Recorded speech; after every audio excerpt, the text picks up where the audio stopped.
नमो तस्सा भगवतो अरहतो। नमो बुद्धाय।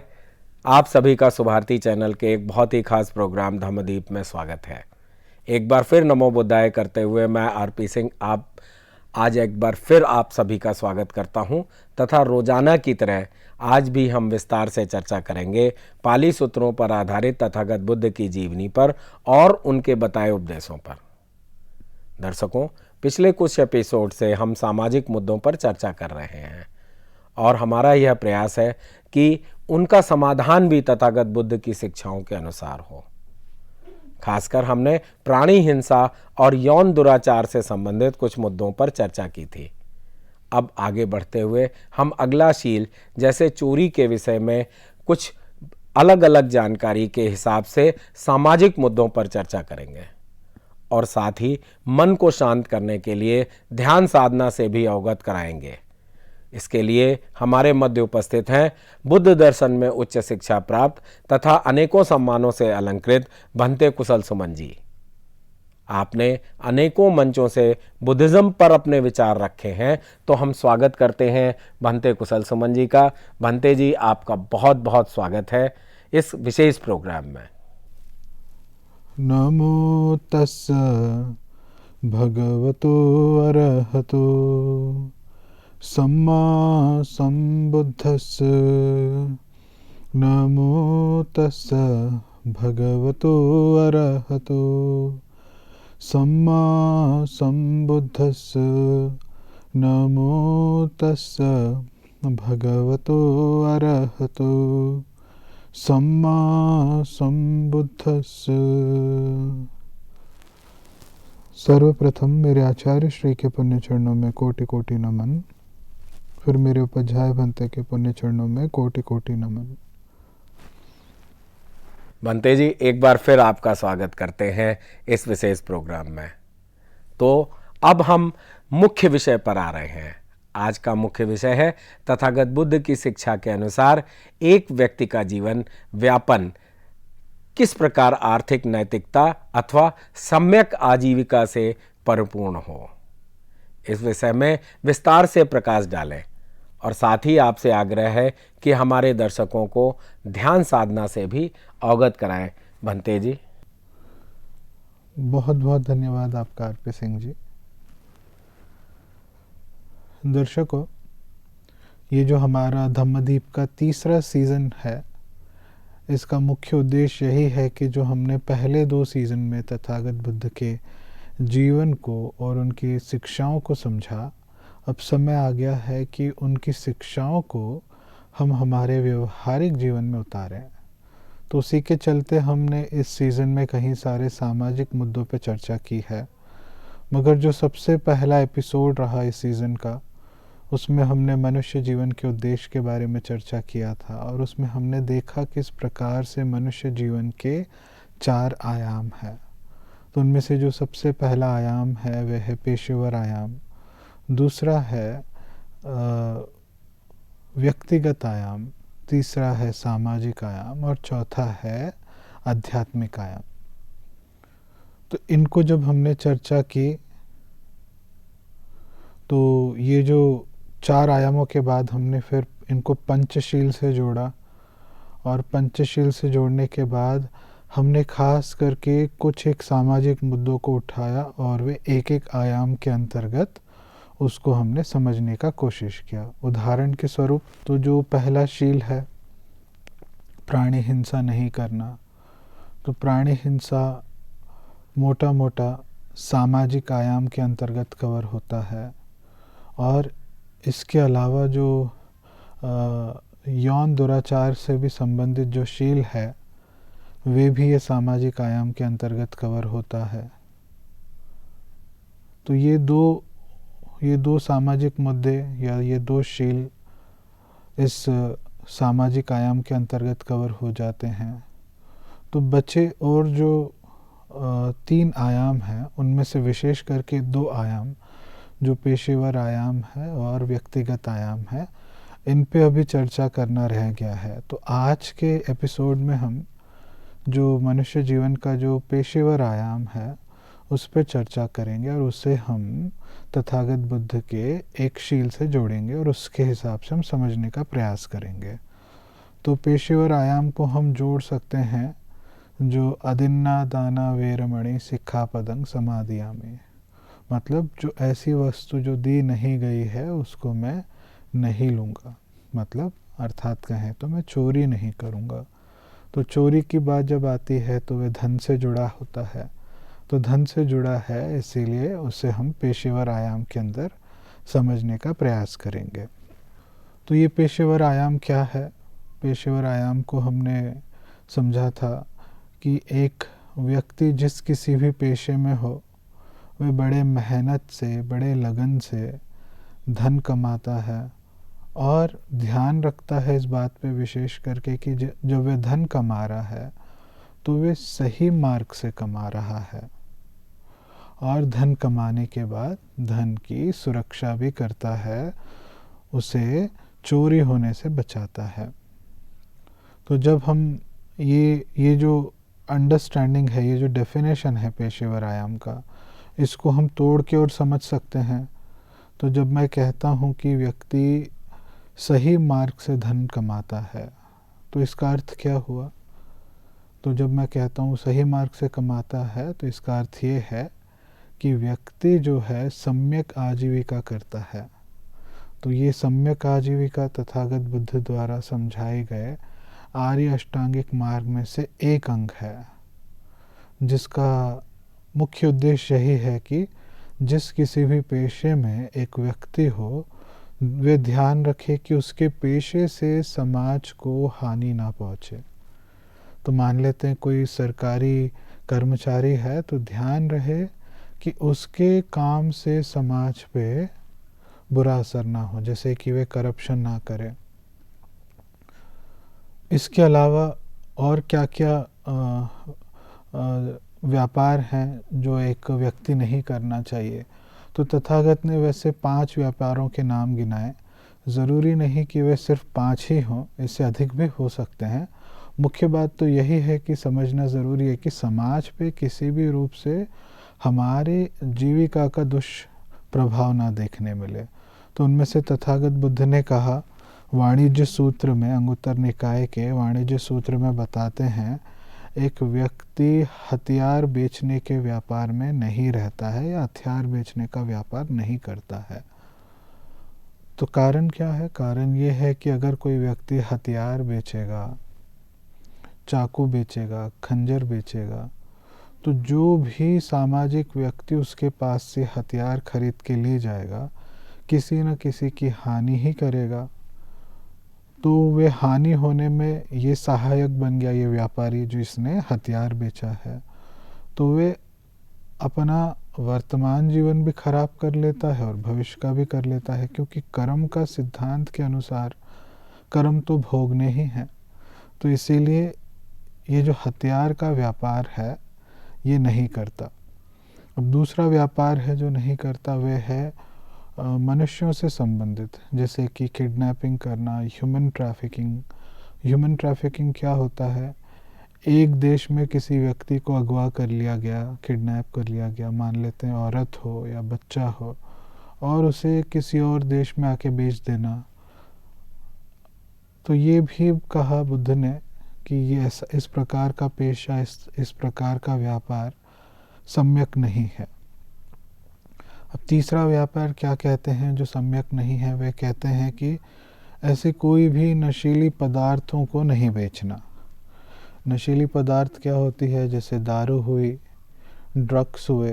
तो ऐसे किसी भी नशीले पदार्थों को, वस्तुओं का व्यापार नहीं करना जिससे कि समाज में अशांति फैले। मान लेते हैं कोई दारू पीने वाला होगा व्यक्ति, उसके पास धन नहीं होगा दारू खरीदने के लिए, तो क्या करेगा? परिवार में पत्नी से या बच्चों से या माँ बाप से मार पिटाई करेगा धन के लिए।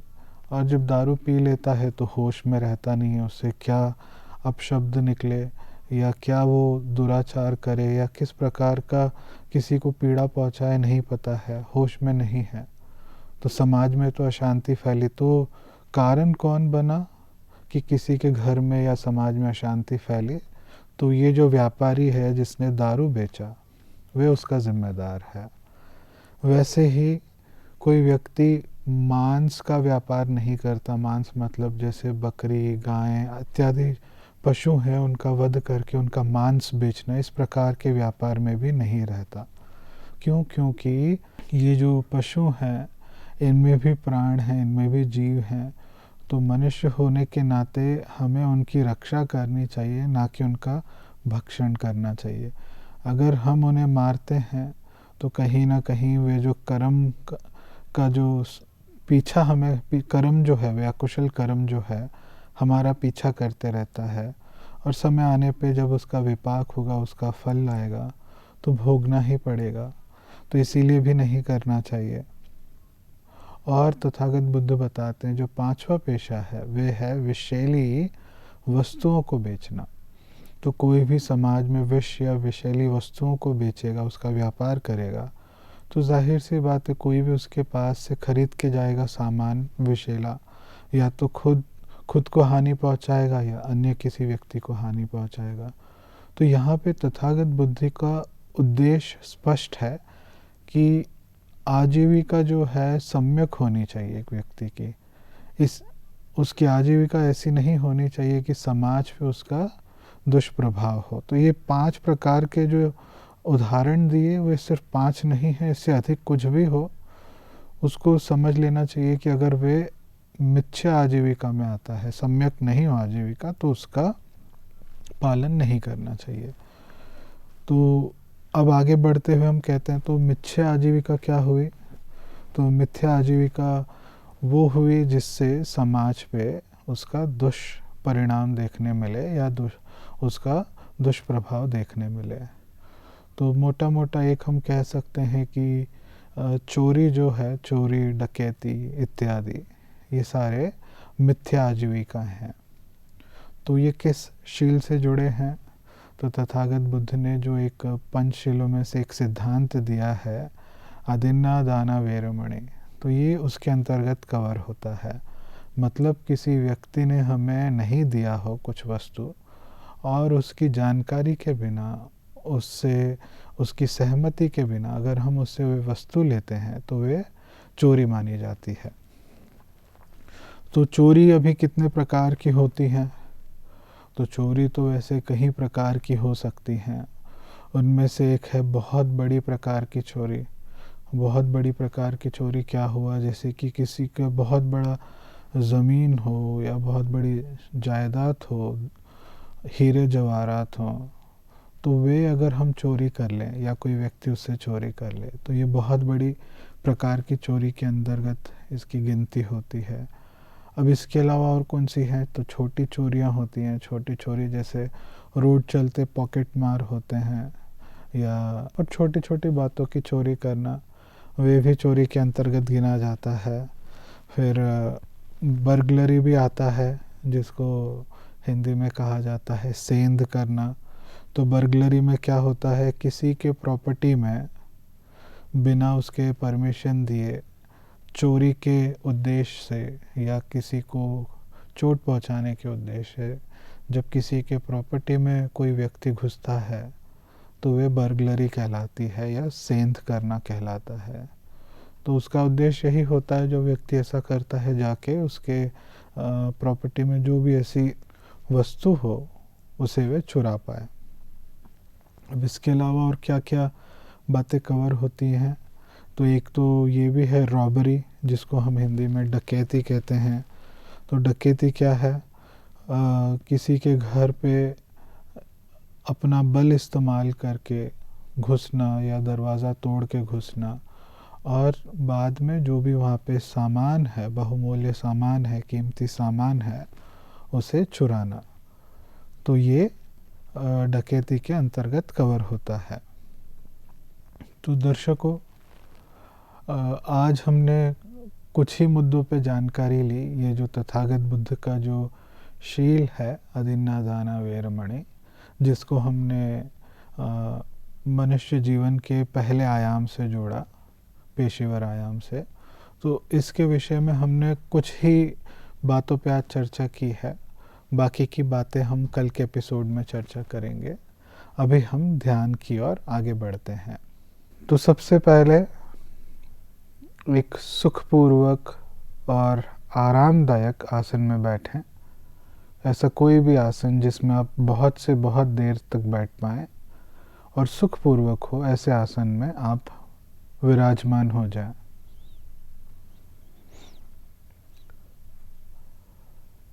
अब अपने रीढ़ की हड्डी को सीधा कर लें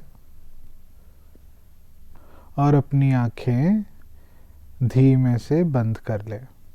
ध्यान रखें कि जब तक हम लोग ध्यान साधना करने वाले हैं तब तक आपकी आंखें बंद रहेंगी।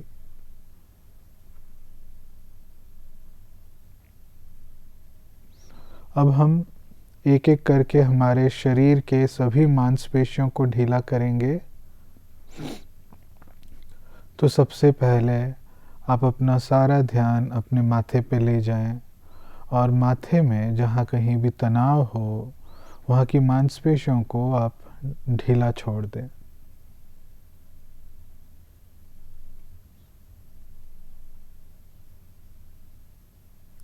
अब नीचे उतरते हुए अपने गालों की मांसपेशियों को ढीला कर लें।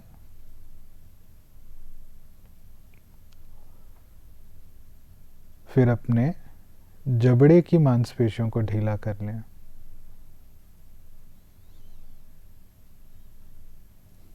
अब अपने गर्दन की मांसपेशियों को ढीला कर लें।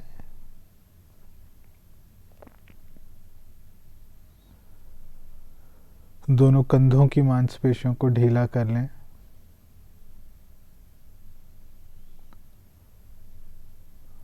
दोनों हाथों की मांसपेशियों को ढीला कर लें।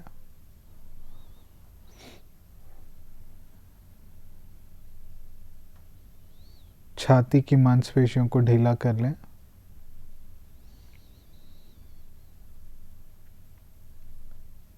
पेट की मांसपेशियों को ढीला कर लें।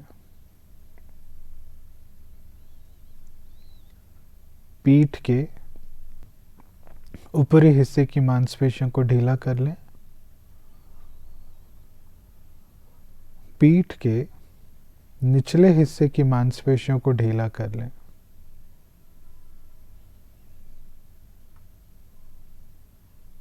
अब आपके कमर में जहाँ कहीं भी तनाव हो वहाँ की मांसपेशियों को भी ढीला कर लें।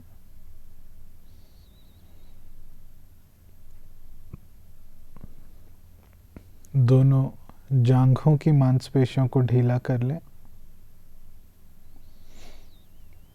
और अंत में अपने दोनों पैरों की मांसपेशियों को ढीला कर लें।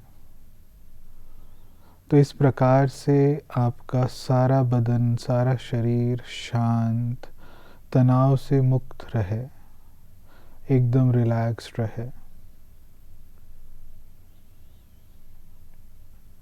अब अपना सारा ध्यान अपने सांसों पे केंद्रित करें और हर सांस, हर आती जाती सांस गहरी शांति की अनुभूति कराती रहे। हर सांस गहरी शांति की अनुभूति कराती रहे।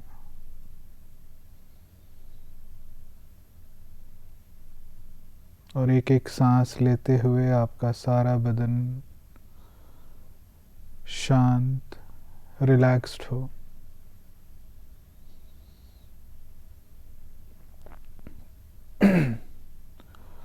अब बदन के हल्के होने के बाद हम हमारे मन को हल्का करने के लिए क्षमा याचना का अभ्यास करेंगे। तो जैसे जैसे मैं कह रहा हूँ, मेरे शब्दों को आप अपने मन ही मन में दोहराएं। तो क्षमा याचना का अभ्यास करने के लिए सबसे पहले इस प्रकार से मन ही मन में दोहराएं और हर शब्द का अनुभव करते रहें। मैंने जाने अनजाने में शरीर, वाणी या मन के माध्यम से किसी को दुख दिया हो, किसी को पीड़ा दी हो, किसी को कष्ट दिया हो, मैं उन सब से क्षमा मांगता हूँ। मैं उन सब से क्षमा मांगता हूँ। वे सब मुझे क्षमा करें। वे सब मुझे क्षमा करें। वे सब मुझे क्षमा करें।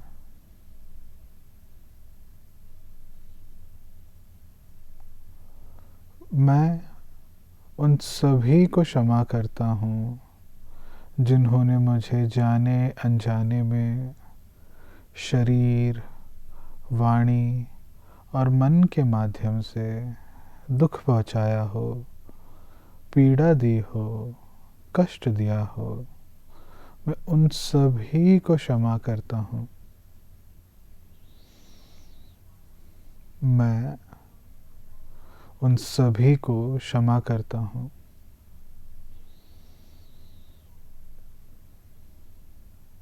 मैं उन सभी को क्षमा करता हूँ।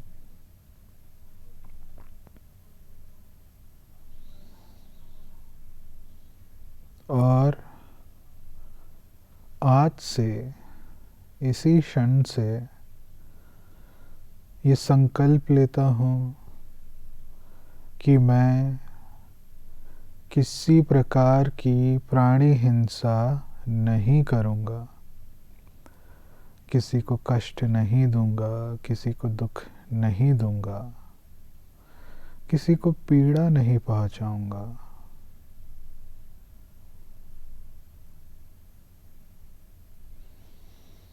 और मैं संकल्प लेता हूँ कि मैं अपने वाणी का दुष्प्रयोग नहीं करूँगा, जैसे कि झूठ बोलना, बेतुकी बातें करना, कटु शब्दों का इस्तेमाल करना, इधर की बात उधर करना, लोगों में कलह कराना, लोगों में फूट पैदा करना इत्यादि इस प्रकार के किसी भी वाणी का दुष्कर्म नहीं करूँगा।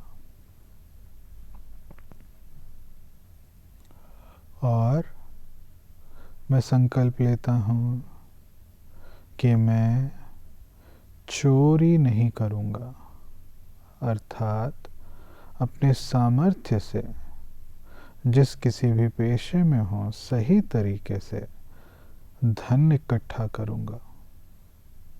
सही मार्ग पर चलते हुए धन इकट्ठा करूँगा। और मैं संकल्प लेता हूँ कि मैं अपने शादीशुदा जीवन में रहते हुए अपने पत्नी या पति के प्रति वफादारी निभाऊंगा। और जिनकी शादी नहीं हुई है वे इस प्रकार से संकल्प लें कि वे अपने ब्रह्मचर्य जीवन का पूर्ण रूप से पालन करेंगे।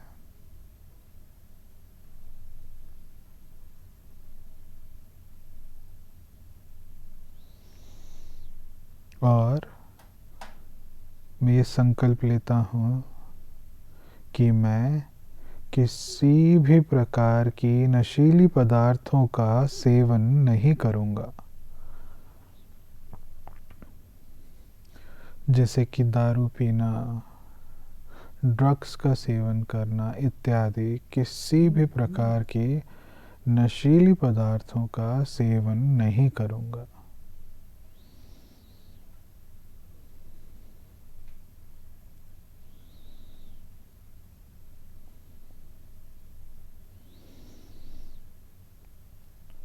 और इस संकल्प के बाद आपके शरीर के रोम रोम से मैत्री करुणा की तरंगें बाहर की ओर प्रवाहित हों, उसके लिए इस प्रकार से अभ्यास करें। विश्व के सारे प्राणी, सबका भला हो। विश्व के सारे दृश्य अदृश्य प्राणी, सबका मंगल हो, सबका कल्याण हो। लोगों के जीवन से सारे दुख दूर हों, लोगों के दुखड़े दूर हों, उनके जीवन से सारे कष्ट दूर हों। सबका मंगल हो,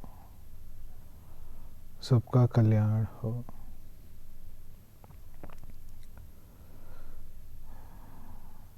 सब्बे सत्ता सुखी होन्तु। सब्बे सत्ता सुखी होन्तु। सब्बे सत्ता सुखी होन्तु।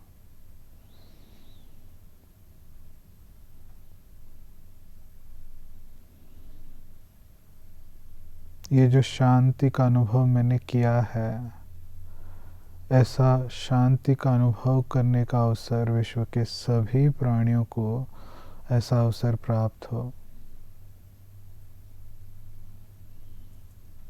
सभी अपने दुखों से मुक्त हों।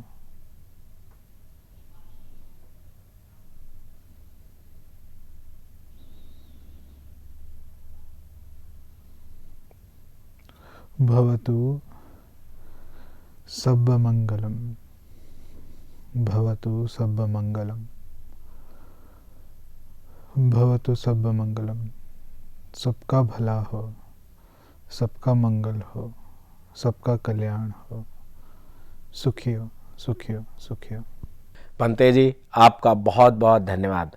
आप समय निकाल कर आप आए और साथ ही हमारे दर्शकों को एक अलग अलग मुद्दों पर जैसा आप प्रकाश डाल रहे हैं, आज भी आपने हमारे दर्शकों का मार्गदर्शन किया। एक बार फिर मैं आपका धन्यवाद करता हूं।